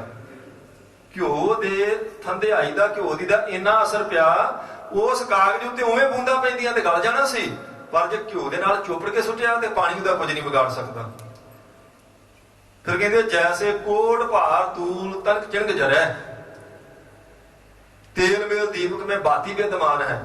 ਭਾਈ ਗੁਰਦਾਸ ਜੀ ਨੇ ਦੂਜਾ ਪ੍ਰਮਾਣ ਦਿੱਤਾ, ਕਹਿੰਦੇ ਗੁਰਮੁਖੋ ਸੁਣੋ, ਜਿਵੇਂ ਕਰੋੜਾਂ ਮਣ ਰੂਹ ਪਿਆ ਹੋਵੇ, ਇੱਕ ਚਿੰਗ ਅੱਗ ਦੀ ਲਾ ਦੇ ਤਾਂ ਸਾਰਾ ਸੜ ਜਾਂਦਾ। ਉਸੇ ਵੇਲੇ ਇੱਕ ਚੰਗਿਆੜਾ ਹੀ ਅੱਗ ਦਾ ਕਰੋੜਾਂ ਮਣ ਭਾਰ ਰੂਹ ਨੂੰ ਸਾੜ ਦੇਵੇਗਾ, ਪਰ ਜੇ ਉਸੇ ਰੂਹ ਦੀ 32 ਸਾਧ ਸੰਗਤ ਜੀ ਵੱਟ ਲਈ ਜਾਏ, ਉਹਨੂੰ ਤੇਲ ਵਿੱਚ ਭੇਂ ਕੇ ਦੀਵੇ 'ਚ ਰੱਖ ਕੇ ਬਾਲਣ ਲਈ ਲਾ ਦਿਓ ਤੇ ਸਾਰੀ ਰਾਤ ਉਹ ਇੱਕ ਗਿੱਠ ਬੱਤੀ ਨਹੀਂ ਬਲ ਸਕਦੀ। ਉਹਨਾਂ ਨੂੰ ਹੀ ਨਹੀਂ ਸਾਰੀ ਰਾਤ ਸੜਨਾ, ਇੱਕ ਗਿੱਠ ਹੀ ਸਿਰਫ। ਕਿਉਂ ਨਹੀਂ ਸੜਨਾ? ਹਾਲਾਂਕਿ ਕਹਿੰਦੇ ਇੱਕ ਚੰਗਿਆੜੀ ਕੁਝ ਮਿੰਟਾਂ ਵਿੱਚ ਹੀ ਲੱਖਾਂ ਮਣ ਰੂਹ ਨੂੰ ਸਾੜ ਕੇ ਸਵਾਹ ਕਰ ਦੇਵੇਗੀ, ਪਰ ਫਿਰ ਉਹ ਸਾਰੀ ਰਾਤ ਉਹਨੂੰ ਅੱਗ ਲੱਗੀ ਰਹੀ ਤੇ ਕਿਉਂ ਨਹੀਂ ਇੱਕ ਵੱਟੀ ਸੜੀ? ਤੇਲ ਦੀ ਸੰਗਤ ਹੋ ਗਈ ਹੈ। ਰੂਹ ਉਹੀ ਹੈ, ਤੇਲ ਦੀ ਸੰਗਤ ਹੋਣ ਕਰਕੇ ਸਾਧ ਸੰਗਤ ਜੀ ਹੁਣ ਅੱਗ ਉਹਦਾ ਕੁਝ ਨਹੀਂ ਵਿਗਾੜਦੀ। ਫਿਰ ਕਹਿੰਦੇ ਜੈਸੇ ਸਲਲ ਬੂੜ ਜਾਤ, ਜੈਸੇ ਲੋਹ ਬੂੜ ਜਾਤ ਸਲਲ ਮੈਂ ਡਾਰਤ ਹੀ, ਕਾਸ਼ਟ ਪ੍ਰਸੰਗ ਕੰਗ ਸਾਗਰ ਨਾ ਮਾਨ ਹੈ। ਤੀਜਾ ਪ੍ਰਮਾਣ ਦਿੱਤਾ, ਕਹਿੰਦੇ ਦੇਖੋ ਲੋਹੇ ਦਾ ਇਹ ਸੁਭਾਅ, ਪਰ ਇਹਨੂੰ ਜਦੋਂ ਵੀ ਪਾਣੀ 'ਚ ਸੁੱਟੋਗੇ ਡੁੱਬੇਗਾ, ਭਾਵੇਂ ਥੋੜਾ ਭਾਵੇਂ ਬਹੁਤਾ। ਲੋਹੇ ਨੂੰ ਪਾਣੀ ਵਿੱਚੋਂ ਛੱਡਿਆ, ਇਹਨੇ ਡੁੱਬਣਾ ਹੀ ਆ। ਪਰ ਕਹਿੰਦੇ ਜੇ ਉਸੇ ਲੋਹੇ ਨੂੰ ਲੱਕੜ ਦੀ ਸੰਗਤ ਹੋ ਜਾਵੇ ਤੇ ਫਿਰ ਕਹਿੰਦੇ ਇਹਨੂੰ, ਇਹ ਗੰਗਾ, ਇਹਨੂੰ ਸਾਗਰ ਸਮੁੰਦਰ ਕਦੀ ਨਹੀਂ ਡੋਬ ਸਕਦਾ। ਜੇ ਉਹੀ ਲੋਹਾ, ਉਵੇਂ ਭਾਵੇਂ ਸਾਧ ਸੰਗਤ ਜੀ 1 ਤੋਲਾ ਹੀ ਲੋਹਾ ਪਾਣੀ 'ਚ ਸੁੱਟਾਂਗੇ ਉਹਨੇ ਡੁੱਬ ਜਾਣਾ, ਪਰ 1 ਕਿਲੋ ਲੋਹਾ ਵੀ ਜੇ ਲੱਕੜ ਨਾਲ ਨੜ ਜੜ ਦਈਏ ਲੋਹੇ ਦੇ ਬੇੜੀ ਨੂੰ, ਸਾਧ ਸੰਗਤ ਜੀ ਕਿੰਨੇ ਲੱਗੇ ਹੁੰਦੇ ਆ। ਵੱਡਾ ਜਹਾਜ਼ ਮਣਾ ਮੂੰਹ ਉਹਨੂੰ ਲੋਹਾ ਲੱਗਾ ਹੁੰਦਾ, ਨਾਟ ਕਿੱਲ ਕਾਂਡੇ, ਪਰ ਨਹੀਂ ਡੁੱਬਦੇ ਕਿਉਂਕਿ ਲੱਕੜ ਦੀ ਸੰਗਤ ਆ। ਕਹਿੰਦੇ ਤੈਸੇ ਜਮਕਾਲ ਬਿਆਲ ਸਗਲ ਸੰਸਾਰ ਗਰਾਸੈ। ਉਸੇ ਤਰ੍ਹਾਂ ਜਮਦੂਤ ਜਿਹੜਾ ਜੇ ਗੁਰਮੁਖੋ ਸਾਰੇ ਸੰਸਾਰ ਨੂੰ ਬੜਾ ਭਿਆਨਕ ਦੁੱਖ ਦਿੰਦਾ, ਡਰਾਉਂਦਾ, ਕੋਈ ਉਹਦੀ ਮਾਰ ਤੋਂ ਬਚਿਆ ਨਹੀਂ, ਪਰ ਸਤਿਗੁਰ ਭੇਟਣ ਦਾਸਨ ਦਾ ਆਸਾਨ ਹੈ। ਕਹਿੰਦੇ ਜਿਹਨੂੰ ਗੁਰੂ ਮਿਲ ਪਿਆ ਉਹਦਾ ਦਾਸ ਬਣ ਜਾਂਦਾ ਇਹੋ ਜਮਕਾਲ। ਜਿਵੇਂ ਰੂਹ ਨੂੰ ਤੇਲ ਦੀ ਸੰਗਤ ਹੋਈ ਤੇ ਸੜਨ ਤੋਂ ਬਚ ਜਾਂਦਾ, ਕਾਗਜ਼ ਨੂੰ ਘਿਓ ਦੀ ਸੰਗਤ ਹੋ ਜਾਏ ਤੇ ਪਾਣੀ ਗਾਲ ਨਹੀਂ ਸਕਦਾ, ਲੋਹੇ ਨੂੰ ਲੱਕੜ ਦੀ ਸੰਗਤ ਮਿਲ ਜਾਵੇ ਉਹ ਵੀ ਪਾਣੀ ਉੱਤੇ ਤਰ ਜਾਵੇਗਾ। ਜੇ ਗੁਰੂ ਕੇ ਸਿੱਖ ਨੂੰ ਗੁਰੂ ਦੀ ਸੰਗਤ ਮਿਲ ਜਾਵੇ ਤੇ ਸਾਧ ਸੰਗਤ ਜੀ ਜਮਕਾਲ ਇਹਦਾ ਕੁਝ ਨਹੀਂ ਵਿਗਾੜ ਸਕਦਾ, ਫਿਰ ਜਮ ਦਾ ਵਸ ਨਹੀਂ ਚੱਲਦਾ। ਪਰ ਸਤਿਗੁਰੂ ਤੋਂ ਬਿਨਾਂ ਸਾਧ ਸੰਗਤ ਦੀ, ਉਹਦੀ ਸੰਗਤ ਤੋਂ ਬਿਨਾਂ ਇਸ ਗੱਲ ਦੀ ਸੋਝੀ ਨਹੀਂ। ਗੁਰੂ ਤੋਂ ਬਿਨਾਂ ਕੌਣ ਸਮਝਾਵੇ? ਬਾਝ ਗੁਰੂ ਗੁਬਾਰ ਹੈ ਬਿਨ ਸ਼ਬਦੈ ਬੂਝ ਨਾ ਪਾਏ। ਗੁਰੂ ਤੋਂ ਬਿਨਾਂ ਕਹਿੰਦੇ ਗੁਰਮੁਖੋ ਅਗਿਆਨ ਦਾ ਘੁੱਪ ਹਨੇਰਾ ਹੀ ਜੇ। ਗੁਰੂ ਤੋਂ ਬਿਨਾਂ ਤੇ ਇਸ ਗੱਲ ਦੀ ਸੋਝੀ ਨਹੀਂ ਆਉਂਦੀ ਵੀ ਗੁਰੂ ਦੀ ਲੋੜ ਵੀ ਹੈ, ਸਤ ਸੰਗਤ ਦੀ ਲੋੜ ਹੈ। ਅਸੀਂ ਪਰਲੋਕ ਵੀ ਸਵਾਰਨਾ, ਕੱਲੇ ਇਸ ਲੋਕ ਦੀ ਗੱਲ ਨਹੀਂ, ਅੱਗੇ ਵੀ ਕਿਸੇ ਨੂੰ ਮੂੰਹ ਵਿਖਾਉਣਾ ਪਵੇਗਾ ਤੇ ਉਸ ਲੇਖੇ ਤੋਂ ਸਾਨੂੰ ਸਿਰਫ ਗੁਰੂ ਕਿਰਪਾ ਕਰਕੇ ਬਚਾ ਸਕਦਾ ਹੈ। ਇਸ ਗੱਲ ਦੀ ਸੋਝੀ ਗੁਰੂ ਦੀ ਸੰਗਤ ਤੋਂ ਬਿਨਾਂ ਕਦੇ ਨਹੀਂ ਆਉਂਦੀ ਜੀ। ਗੁਰਮਤਿ ਪ੍ਰਕਾਸ਼ ਹੋਏ ਸੱਚ ਰਹਿ ਲਿਵ ਲਾਏ। ਜਿਹੜੇ ਗੁਰਮਤਿ ਸਾਧ ਸੰਗਤ ਦੀ ਉਹਨਾਂ ਦੇ ਅੰਦਰ ਗਿਆਨ ਦਾ ਪ੍ਰਕਾਸ਼ ਹੋ ਜਾਂਦਾ ਤੇ ਫਿਰ ਉਹਨਾਂ ਦੀ ਲੇਵ ਸੱਸ ਰੂਪ ਪ੍ਰਮਾਤਮਾ ਨਾਲ ਹੀ ਲੱਗੀ ਰਹਿੰਦੀ ਹਰ ਵੇਲੇ ਜੀ। ਜਿੱਥੈ ਕਾਲ ਨਾ ਸੰਚਰੈ ਜੋਤੀ ਜੋਤ ਸਮਾਏ। ਉਹਨਾਂ ਗੁਰਮਤੀਆਂ ਨੂੰ ਸਾਧ ਸੰਗਤ ਜੀ ਅਸਲ ਵਿੱਚ ਕਾਲ ਕੁਝ ਕਹਿ ਨਹੀਂ ਸਕਦਾ, ਕਿਉਂਕਿ ਜਿੱਥੇ ਉਹ ਪਹੁੰਚ ਗਿਆ ਉੱਥੇ ਕਾਲ ਦੀ ਪਹੁੰਚ ਨਹੀਂ। ਕਾਲ ਦੀ ਵੀ ਇੱਕ ਥਾਂ ਤੱਕ ਹੀ ਪਹੁੰਚ ਹੈ, ਜਿੱਥੋਂ ਤੱਕ ਕਾਲ ਦੀ ਪਹੁੰਚ ਹੈ, ਮਹਾਰਾਜ ਨੇ ਜ਼ਿਕਰ ਕਰਕੇ ਦੱਸਿਆ। ਸਾਧ ਸੰਗਤ ਜੀ ਕਹਿੰਦੇ ਕਾਲ ਪਾਏ ਬ੍ਰਹਮਾ ਬਬ ਧਰਾ, ਕਾਲ ਪਾਏ ਸਿਵ ਜਿਉ ਅਵਤਾਰਾ, ਕਾਲ ਪਾਏ ਕਰ ਬਿਸ਼ਨ ਪ੍ਰਕਾਸ਼ਾ, ਸਕਲ ਕਾਲ ਕਾ ਕੀਆ ਤਮਾਸ਼ਾ। ਇੱਥੋਂ ਤੱਕ ਤੇ ਸਾਰਾ ਕੁਝ ਕਾਲ ਦੇ ਅੰਦਰ ਸੀ। ਇੰਦਰਪੁਰੀ ਮੈਂ ਸਰ ਪਰ ਮਰਨਾ, ਬ੍ਰਹਮਪੁਰੀ ਨਿਹਚਲ ਨਹੀਂ ਰਹਿਣਾ, ਸ਼ਿਵਪੁਰੀ ਕਾ ਹੋਏਗਾ ਕਾਲਾ, ਤ੍ਰੈਗੁਣ ਮਾਇਆ ਬਿਰਸ ਬਤਾਲਾ। ਜਿਹੜਾ ਤਿੰਨਾਂ ਗੁਣਾ ਮਾਇਆ ਦੇ ਤਿੰਨਾਂ ਗੁਣਾਂ ਦੇ ਅੰਦਰ ਸਾਧ ਸੰਗਤ ਜੀ ਜੋ ਕੁਝ ਆ ਗਿਆ, ਉਹਨੂੰ ਮਹਾਰਾਜ ਨੇ ਆਖਿਆ ਭਾਈ ਇਹ ਕਾਲ ਦੀ ਪਕੜ 'ਚ ਜੇ, ਇਹਨੂੰ ਕਾਲ ਕਦੀ ਨਹੀਂ ਛੱਡੇਗਾ, ਇਹਨੂੰ ਕਾਲ ਨੇ ਖਤਮ ਕਰਨਾ ਹੈ। ਪਰ ਜਿਹੜਾ ਗੁਰਮਤੀਆ ਉਹ ਸਾਧ ਸੰਗਤ ਜੀ ਮਨ ਕਰਕੇ ਜਦੋਂ ਤੁਰਿਆ ਅਵਸਥਾ ਚਲੇ ਗਿਆ, ਉਹਨੂੰ ਫਿਰ ਕਾਲ ਕੁਝ ਨਹੀਂ ਕਹਿ ਸਕਦਾ, ਕਿਉਂਕਿ ਕਾਲ ਦੀ ਉੱਥੇ ਪਹੁੰਚ ਨਹੀਂ। ਉਹ ਰੱਬ ਵਿੱਚ ਅਭੇਦ ਹੈ, ਪਰਮਾਤਮਾ ਨੂੰ ਕਾਲ ਨਹੀਂ ਮਾਰ ਸਕਦਾ। ਜਿਹੜਾ ਪਰਮਾਤਮਾ ਵਿੱਚ ਅਭੇਦ ਹੋ ਗਿਆ ਸਾਧ ਸੰਗਤ ਜੀ, ਉਸ ਗੁਰਮਤੀਏ ਨੂੰ ਵੀ ਕਾਲ ਕਦੇ ਨਹੀਂ ਮਾਰ ਸਕਦਾ। ਜਿਸ ਦੀ ਪਹੁੰਚ ਮਹਾਰਾਜ ਦੇ ਚਰਨਾਂ ਤੱਕ ਹੋ ਗਈ, ਤਿੱਥੇ ਕਾਲ ਨਾ ਸੰਚਰੈ। ਧੰਨ ਗੁਰੂ ਨਾਨਕ ਦੇਵ ਜੀ ਦੇ ਬਚਨ ਕਹਿੰਦੇ ਗੁਰਮੁਖੋ, ਉਥੋਂ ਤੱਕ ਸੰਚਰੇ ਹੁੰਦਾ ਪਹੁੰਚ, ਉੱਥੇ ਕਾਲ ਦੀ ਪਹੁੰਚ ਨਹੀਂ। ਜਿੱਥੇ ਗੁਰੂ ਕਾ ਸਿੱਖ ਗੁਰਮਤੀਆ ਨਾਮ ਰਸੀਆ ਪਹੁੰਚ ਜਾਂਦਾ, ਕਾਲ ਦੀ ਪਕੜ ਤੋਂ ਪਰੇ ਚਲੇ ਗਿਆ। ਕਿਸੇ ਦੀ ਸਾਧ ਸੰਗਤ ਦੀ ਪਹੁੰਚ ਹੁੰਦੀ ਆ ਆਪਣੇ ਪਿੰਡ ਤੱਕ, ਕਿਸੇ ਦੀ ਆਪਣੇ ਇਲਾਕੇ ਤੱਕ, ਕਿਸੇ ਦੀ ਆਪਣੇ ਜ਼ਿਲ੍ਹੇ ਤੋਂ ਬਾਹਰ ਵੀ, ਕਿਸੇ ਦੀ ਸਾਰੇ ਦੇਸ਼ 'ਚ। ਪਰ ਨਾਮ ਦੀ ਜਿਹੜੀ ਸਾਧ ਸੰਗਤ ਦੀ ਪਹੁੰਚ ਹੈ, ਇਹ ਉਥੋਂ ਤੱਕ ਹੈ ਗੁਰੂ ਦੇ ਦੇਸ਼ ਤੱਕ, ਸੱਚਖੰਡ ਤੱਕ, ਅਕਾਲ ਪੁਰਖ ਦੇ ਸਰੂਪ ਤੱਕ। ਇਸ ਕਰਕੇ ਕਹਿੰਦੇ ਜਿਹੜਾ ਗੁਰਮਤੀਆ ਗੁਰਮੁਖੋ, ਉਹ ਉੱਥੇ ਪਹੁੰਚ ਜਾਂਦਾ ਜਿੱਥੇ ਕਾਲ ਦੀ ਪਹੁੰਚ ਹੀ ਕੋਈ ਨਹੀਂ, ਜਿੱਥੇ ਕਾਲ ਦਾ ਅਸਰ ਹੀ ਕੋਈ ਨਹੀਂ। ਇਸ ਕਰਕੇ ਗੁਰਮਤੀਆਂ ਨੂੰ ਕਾਲ ਨਹੀਂ ਮਾਰ ਸਕਦਾ। ਤੂੰ ਹੈ ਸਾਜਨ ਤੂੰ ਸੁਜਾਨ, ਤੂੰ ਆਪੇ ਮਿਲਣ ਹਾਰ। ਤੂੰ ਹੈ ਸਾਜਨ, ਤੂੰ ਸੱਜਣ, ਤੂੰ ਸੁਜਾਨ। ਸੁਜਾਨ ਕਹਿੰਦੇ ਸਾਧ ਸੰਗਤ ਜੀ ਸਿਆਣੇ ਨੂੰ, ਸ੍ਰੇਸ਼ਟ ਘਾੜਤ ਘੜਨ ਵਾਲੇ ਨੂੰ, ਜਿਹਨੇ ਸੰਸਾਰ ਦੀ ਘਾੜਤ ਘੜੀ। ਤੂੰ ਆਪੇ ਮਿਲਣਹਾਰ, ਤੇ ਫਿਰ ਤੂੰ ਇਹਨਾਂ ਵਿਛੜੇ ਜੀਵਾਂ ਨੂੰ ਆਪ ਹੀ ਕਿਰਪਾ ਕਰਕੇ ਮਿਲਣ ਵਾਲਾ ਹੈ। ਗੁਰ ਸ਼ਬਦੀ ਸਾਲਾਹੀ ਹੈ, ਅੰਤ ਨਾ ਪਾਰਾਵਾਰ। ਕਹਿੰਦੇ ਗੁਰੂ ਦੇ ਸ਼ਬਦ ਦੁਆਰਾ ਗੁਰਮੁਖਾ ਉਸ ਪ੍ਰਮਾਤਮਾ ਦੀ ਸਿਫਤ ਸਲਾਹ ਕਰ, ਜਿਸ ਦਾ ਕੋਈ ਅੰਤ ਹੀ ਨਹੀਂ, ਜਿਸ ਦਾ ਕੋਈ ਪਾਰਾਵਾਰ ਨਹੀਂ, ਜਿਸ ਦੇ ਗੁਣ ਬੇਅੰਤ ਹਨ। ਤਿੱਥੈ ਕਾਲ ਨਾ ਅਪੜੈ, ਜਿੱਥੈ ਗੁਰ ਕਾ ਸ਼ਬਦ ਅਪਾਰ। ਗੁਰੂ ਦਾ ਸ਼ਬਦ ਸਾਧ ਸੰਗਤ ਜੀ ਜਿੱਥੇ ਪਹੁੰਚਾ ਦੇਵੇਗਾ ਸਿੱਖ ਨੂੰ, ਕਹਿੰਦੇ ਉੱਥੇ ਕਾਲ ਨਹੀਂ ਜੇ ਪਹੁੰਚ ਸਕਦਾ। ਫਿਰ ਕੋਈ ਦੇਸ਼, ਕੋਈ ਲੋਕ, ਕੋਈ ਐਸਾ ਸਾਧ ਸੰਗਤ ਜੀ ਸਥਾਨ ਹੈ ਜਿੱਥੇ ਕਾਲ ਦੀ ਪਹੁੰਚ ਨਹੀਂ। ਕੋਈ ਥਾਂ ਤੇ ਹੈ ਨਾ। ਮੈਂ ਪਹਿਲਾਂ ਤਾਂ ਹੀ ਥੋੜੀ ਬੇਨਤੀ ਕੀਤੀ ਵੀ ਜੇ ਆਪਾਂ ਮੰਨੀਏ, ਗੁਰੂ ਕੇ ਬਚਨਾਂ ਨੂੰ ਮੰਨੀਏ, ਤੇ ਫਿਰ ਸਾਧ ਸੰਗਤ ਜੀ ਇਸ ਦੁਨੀਆ ਤੋਂ ਅੱਗੇ ਵੀ ਕੋਈ ਚੱਕਰ ਹੈ। ਉਹ ਤੁਸੀਂ ਪੜੋ ਭਾਈ ਕਾਹਨ ਸਿੰਘ ਦਾ ਬਚਨ ਮਹਾਨ ਕੋਸ਼ ਵਿੱਚ, ਉਹਨਾਂ ਆਖਿਆ ਪਰਲੋਕ ਉਹਨੂੰ ਕਹਿੰਦੇ ਆ ਮਰਨ ਤੋਂ ਬਾਅਦ ਜਿਹੜਾ ਸਥਾਨ ਪ੍ਰਾਪਤ ਹੋਣਾ ਇਸ ਜੀਵਾਤਮਾ ਨੂੰ, ਉਹਨੂੰ ਆਖਿਆ ਪਰਲੋਕ। ਇਹਦਾ ਅਰਥ ਹੈ ਵੀ ਮਰਨ ਤੋਂ ਬਾਅਦ, ਇਸ ਸਰੀਰ ਤੋਂ ਬਾਅਦਾਂ ਵੀ ਕਿਤੇ ਸਾਧ ਸੰਗਤ ਦੀ ਕੋਈ ਗੱਲ ਚੱਲੇਗੀ। ਅੱਗੇ ਮੈਂ ਪਿੱਛੇ ਬੇਨਤੀ ਕੀਤੀ ਸੀ ਸਾਧ ਸੰਗਤ ਜੀ ਇੱਕ ਥਾਂ ਤੇ, ਜਦੋਂ ਪਰਲੋਕ ਦੀ ਗੱਲ ਚੱਲਦੀ ਹੈ, ਕੋਈ ਮੰਨਦਾ ਗੁਰਮੁਖ ਤੇ ਕੋਈ ਨਹੀਂ ਮੰਨਦਾ। ਕੋਈ ਤਾਂ ਰੱਬ ਨੂੰ ਵੀ ਨਹੀਂ ਮੰਨਦਾ ਵੀ ਰੱਬ ਹੁੰਦਾ ਹੀ ਕੋਈ ਨਹੀਂ। ਕਈ ਗੁਰੂ ਦੇ ਬਚਨਾਂ ਨੂੰ ਨਹੀਂ ਮੰਨਦੇ, ਕੋਈ ਪਰਲੋਕ ਨੂੰ ਨਹੀਂ ਮੰਨਦੇ, ਕੋਈ ਨਰਕਾਂ ਸਵਰਗਾਂ ਨੂੰ ਨਹੀਂ ਮੰਨਦਾ, ਕੋਈ ਜਮਦੂਤ ਨੂੰ ਨਹੀਂ ਮੰਨਦਾ, ਕੋਈ ਧਰਮਰਾਜੇ ਨੂੰ ਨਹੀਂ ਮੰਨ ਕੇ ਰਾਜੀ, ਕੋਈ ਇਸ ਜੀਵਨ ਤੋਂ ਬਾਅਦ ਅਗਲੇ ਜੀਵਨ ਨੂੰ ਨਹੀਂ ਮੰਨਦਾ। ਮਾਰਚ ਵਿੱਚ ਸਾਧ ਸੰਗਤ ਜੀ, ਇਸੇ ਸਾਲ ਦੇ ਮਾਰਚ ਵਿੱਚ ਅਮਰੀਕਾ ਸੌਣਾ ਹੈ, ਉੱਥੇ ਕਥਾ ਚੱਲੇ ਨਿਊਯਾਰਕ, ਤੇ ਸ਼ਬਦ ਆ ਗਿਆ ਅੰਤਕਾਲ ਜੋ ਲక్ష్ਮੀ ਸਿਮਰੈ, ਐਸੀ ਚਿੰਤਾ ਮਹਿ ਜੇ ਮਰੈ, ਸਰਪ ਜੋਨ ਵਾਲ ਵਾਲੇ ਉਤਰੈ। ਅੰਤਕਾਲ ਜੋ ਲੜਕੇ ਸਿਮਰੈ, ਐਸੀ ਚਿੰਤਾ ਮਹਿ ਜੇ ਮਰੈ, ਸ਼ੁਕਰ ਜੋਨ ਵਾਲ ਵਾਲੇ ਉਤਰੈ। ਜਦੋਂ ਇਸ ਸ਼ਬਦ ਦੀ ਸਾਧ ਸੰਗਤ ਦੀ ਵਿਆਖਿਆ ਕੀਤੀ ਤੇ ਸਮਾਪਤੀ ਤੋਂ ਬਾਅਦ ਇੱਕ ਗੁਰੂ ਕਾ ਸਿੱਖ ਮਿਲਿਆ, ਉਹ ਕਹਿਣ ਲੱਗਾ ਵੀ ਇਹ ਜਿਹੜੇ ਤੁਸੀਂ ਅਰਥ ਕੀਤੇ ਆ, ਅਸਲ ਵਿੱਚ ਇਹ ਅਰਥ ਮੇਰੀ ਬੁੱਧੀ ਮੰਨਦੀ ਨਹੀਂ ਇਹਨਾਂ ਅਰਥਾਂ ਨੂੰ। ਵੀ ਮੈਂ ਨਹੀਂ ਸਮਝਦਾ ਵੀ ਮਰਨ ਤੋਂ ਬਾਅਦ ਫਿਰ ਕਿਸੇ ਨੂੰ ਸੱਪ ਦੀ ਜੂਨ ਮਿਲ ਸਕਦੀ ਆ, ਕਿਸੇ ਨੂੰ ਸੂਰ ਦੀ ਜੂਨ ਮਿਲ ਸਕਦੀ ਆ। ਤੇ ਬੇਨਤੀ ਕੀਤੀ ਪ੍ਰੇਮ ਨਾਲ ਵੀ ਤੁਸੀਂ ਕੀ ਮੰਨਦੇ ਜੇ ਫਿਰ ਇਹਨਾਂ ਅਰਥਾਂ ਨੂੰ। ਉਹ ਕਹਿੰਦੇ ਅਸਲ ਵਿੱਚ ਅੰਤਕਾਲ ਦਾ ਅਰਥ ਹੈ ਵੀ ਇਸ ਸਰੀਰ, ਆ ਮਨੁੱਖਾ ਜਨਮ ਜਿਹੜਾ ਇਹ ਅੰਤਕਾਲ ਹੈ, ਇਹਦੇ ਤੋਂ ਪਹਿਲਾਂ 84 ਘਟ ਆਏ ਆਪਾਂ ਸਾਰੀ, ਇਹ ਅੰਤਲਾ ਸਮਾਂ, ਇਹਦੋਂ ਅੱਗੇ ਕੁਝ ਨਹੀਂ। ਤੇ ਮੈਂ ਕਿਹਾ ਜੀ ਤੁਸੀਂ ਪਰ ਉਹ ਸ਼ਬਦ ਤਾਂ ਪੜ੍ਹੋ ਚੰਗੀ ਤਰ੍ਹਾਂ, ਉੱਥੇ ਮਹਾਰਾਜ ਨੇ ਤਾਂ ਪ੍ਰਤਾਖ ਲਿਖਿਆ ਵੀ ਅੰਤਕਾਲ ਜੋ ਲక్ష్ਮੀ ਸਿਮਰੈ, ਐਸੀ ਚਿੰਤਾ ਮਹਿ ਜੇ ਮਰੈ। ਗੱਲ ਤਾਂ ਮਰਨ ਤੋਂ ਚੱਲੀ ਆ। ਜਿਉਂਦੇ ਨੇ ਤੇ ਇਸ ਲక్ష్ਮੀ ਦੀ ਚਿੰਤਾ ਵਿੱਚ ਜੀਵਨ ਬਤੀਤ ਕਰ ਦਿੱਤਾ, ਪਰ ਲక్ష్ਮੀ ਨੂੰ ਚੇਤੇ ਕਰਦਾ ਜੇ ਮਰ ਗਿਆ ਤੇ। ਸਰਪ ਜੋਨ ਵਾਲ ਵਾਲ ਉਤਰੈ, ਸੱਪ ਦੀ ਜੋਨ ਤਾਂ ਹੈ ਮਾਇਆ ਦਾ ਸਿਮਰਨ ਕਰਦਿਆਂ ਕਰਦਿਆਂ ਜਦੋਂ ਬੰਦਾ ਮਰ ਗਿਆ ਉਦੋਂ ਬਾਅਦ। ਕਹਿੰਦੇ ਪਰ ਨਹੀਂ, ਮੈਂ ਇਹ ਗੱਲ ਸਮਝਦਾ ਵੀ ਇਸ ਜੀਵਨ ਤੋਂ ਬਾਅਦ ਕੋਈ ਗੱਲ ਨਹੀਂ ਹੈ, ਇਹ ਸਰੀਰ ਨਾਸ ਹੋ ਗਿਆ ਤੇ ਬਸ ਸਾਰਾ ਕੰਮ ਇੱਥੇ ਹੀ ਖਤਮ ਹੈ, ਇਹਨੂੰ ਅੱਗੇ ਨਹੀਂ। ਪਰ ਆਪਾਂ ਪਹਿਲਾਂ ਵਿਚਾਰ ਕਰ ਲਈ ਵੀ ਇਹਨੂੰ ਅੱਗੇ ਸਾਧ ਸੰਗਤ ਦੀ ਗੱਲ ਚੱਲਣੀ ਹੈ। ਇਹ ਸਾਰੇ ਪ੍ਰਮਾਣ ਕੁਝ ਹੋਰ ਇਹਦੇ ਨਾਲ ਬਹੁਤ ਸਾਰੇ ਪ੍ਰਮਾਣ ਸਾਧ ਸੰਗਤ ਜੀ ਫਿਰ ਉਹਨਾਂ ਨੂੰ ਦੱਸੇ। ਮੈਂ ਕਿਹਾ ਵੀ ਇਹਦੇ ਅਰਥ ਤੁਸੀਂ ਦੇਖੋ, ਇਸੇ ਸ਼ਬਦ ਦੇ ਅਰਥ ਜਿੰਨੇ ਕੁ ਅੱਜ ਤੱਕ ਟੀਕੇ ਸਟੀਕ ਤਿਆਰ ਹੋਏ ਗੁਰਬਾਣੀ ਦੇ, ਉਹਨਾਂ ਵਿੱਚ ਤੁਸੀਂ ਸਾਰਿਆਂ ਸਟੀਕਾਂ ਵਿੱਚ ਅਰਥ ਪੜੋਗੇ ਤੇ ਅਰਥ ਇਹੀ ਹੈ ਜਿਹੜੇ ਮੈਂ ਤੁਹਾਨੂੰ ਦੱਸੇ ਆ। ਜਿਹੜੇ ਤੁਸੀਂ ਅਰਥ ਕਹਿ ਰਹੇ ਜੇ ਸਿਰਫ ਤੁਹਾਡੇ ਦਿਮਾਗ ਦੀ ਪੈਦਾਵਾਰ ਹੈ, ਇਹ ਕਿਸੇ ਵਿਦਵਾਨ ਦੇ ਕੀਤੇ ਅਰਥ ਨਹੀਂ। ਕੋਈ ਵੀ ਟੀਕਾ ਪੜੋ, ਭਾਈ ਵੀਰ ਸਿੰਘ ਜੀ ਨੇ 7 ਪੋਥੀਆਂ ਦੇ ਟੀਕੇ ਕੀਤੇ ਆ, ਪ੍ਰੋਫੈਸਰ ਸਾਹਿਬ ਸਿੰਘ ਜੀ ਦਾ ਟੀਕਾ, ਗਿਆਨੀ ਹਰਬੰਸ ਸਿੰਘ ਜੀ ਨੇ ਸਟੀਕ ਸਾਰੀ ਗੁਰਬਾਣੀ ਦੀ ਕੀਤੀ ਆ, ਦਮਦਮੀ ਟਕਸਾਲ ਨੇ ਸਾਰੀ ਗੁਰਬਾਣੀ ਦੀ ਸਟੀਕ ਕੀਤੀ ਆ। ਇਸੇ ਤਰ੍ਹਾਂ ਭਾਈ ਮਨੀ ਸਿੰਘ ਜੀ ਵਾਲਾ ਟੀਕਾ ਸ਼੍ਰੋਮਣੀ ਕਮੇਟੀ ਨੇ ਸ਼ਬਦਾਰਥ ਸਾਧ ਸੰਗਤ ਜੀ ਸਾਰੀ ਗੁਰਬਾਣੀ ਦੇ ਅਰਥ ਉਹਨਾਂ ਲਿਖੇ ਆ। ਫਰੀਦਕੋਟੀ ਸਟੀਕ ਆ ਸਭ ਤੋਂ ਪਹਿਲਾ ਪੁਰਾਣਾ। ਕਿਸੇ ਵੀ ਸਟੀਕ ਨੂੰ ਪੜੋ ਤੇ ਅਰਥ ਇਹ ਹੀ ਆ ਵੀ ਜਿਹੜਾ ਬੰਦਾ ਮਾਇਆ ਕਰਦਾ ਮਰ ਗਿਆ ਉਹਨੂੰ ਜੂਨ ਸੱਪ ਦੀ ਮਿਲਣੀ ਆ। ਜਿਹੜੇ ਤੁਸੀਂ ਅਰਥ ਕਹਿੰਦੇ ਜੇ ਵੀ ਬੰਦਾ ਮਰ ਗਿਆ ਇਹਦੋਂ ਅੱਗੇ ਕੁਝ ਨਹੀਂ, ਇਹ ਕਿਤੇ ਨਹੀਂ ਅਰਥ ਲਿਖੇ। ਤੇ ਉਹ ਕਹਿੰਦੇ ਠੀਕ ਹੈ, ਇਹ ਮੈਨੂੰ ਪਤਾ ਪਰ ਇਹ ਅਰਥ ਲਿਖੇ ਨਹੀਂ, ਪਰ ਮੇਰਾ ਮਨ ਨਹੀਂ ਮੰਨਦਾ ਵੀ ਮਰਨ ਤੋਂ ਬਾਅਦ ਵੀ ਕੋਈ ਗੱਲ ਹੈ। ਮੈਂ ਕਿਹਾ ਜੀ ਤੁਹਾਡੇ ਮਨ ਦੇ ਮੰਨਣ ਨਾ ਮੰਨਣ ਨਾਲ ਕੋਈ ਫਰਕ ਨਹੀਂ ਪੈਣਾ। ਗੁਰੂ ਸਾਹਿਬ ਕੀ ਕਹਿੰਦੇ ਆ ਮੁੱਲ ਉਸ ਗੱਲ ਦਾ। ਮੈਂ ਕੀ ਆਖਾਂ, ਮੇਰੀ ਗੱਲ ਵੀ ਛੱਡੋ। ਤੁਹਾਡੀ ਬੁੱਧੀ 'ਚ ਕੀ ਵਿਚਾਰ ਪੈਦਾ ਹੁੰਦਾ ਉਹ ਵੀ ਤੁਸੀਂ ਤਿਆਗ ਦਿਓ। ਤੁਸੀਂ ਇਹ ਵੇਖੋ ਵੀ ਗੁਰਬਾਣੀ ਕੀ ਕਹਿੰਦੀ ਹੈ। ਗੁਰਬਾਣੀ ਗੁਰੂ ਹੈ, ਗੁਰਬਾਣੀ ਪਰਮੇਸ਼ਰ ਹੈ। ਸਵੇਰੇ ਥੋੜੀ ਜਿਹੀ ਬੇਨਤੀ ਕੀਤੀ ਸੀ ਭਈ ਲੋਕਾਂ ਨੇ ਗੁਰਬਾਣੀ ਤੇ ਸਾਧ ਸੰਗਤ ਦੀ ਹੁਣ ਉਂਗਲ ਚੁੱਕ ਲਈ ਸਿੱਧੀ। ਵਿਦਵਾਨ ਹੀ ਉਹਨੂੰ ਮੰਨਦੇ ਜਿਹੜਾ ਸਿੱਧਾ ਗੁਰੂ ਤੇ ਕਿੰਤੂ ਕਰੇ।